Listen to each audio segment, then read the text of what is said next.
A Bangladeshi youth, Gormoni Baidia, a resident of Ganganagar area in Molvi Bajar district of Bangladesh, was detained by the BSF in Dharmanagar, Tripura after illegally crossing the Kailashahar border.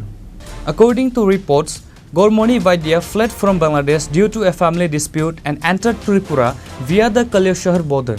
His movements in Dharmanagar raised suspicion, prompting BSF personnel to question him. Inconsistencies in his statements led to his immediate apprehension. He was subsequently taken to Kailashahar police station for further interrogation, where he confessed to being a Bangladeshi national named Gormoni Baidia and admitted to illegally entering Tripura following a family conflict.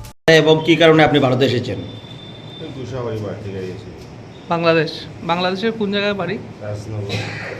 Moulvibazar district. PS থানা কোন থানা? রাজনগর থানা। আপনি কোন জায়গা থেকে police ধরছে? আমি জায়গা চিনি না, তোর মঙ্গলবার যাওয়ার কথা। কেন এসেছিলেন ভারতে? আমার বাংলাদেশের কুশাবাড়ি নিয়ে এসেছি। না, ভারতে এসে কি করার জন্য এসেছিলেন? আমি কিছু করার জন্য।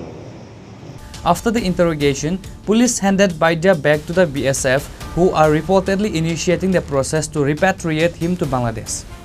Reporting by Uttam from Chini, Khorang.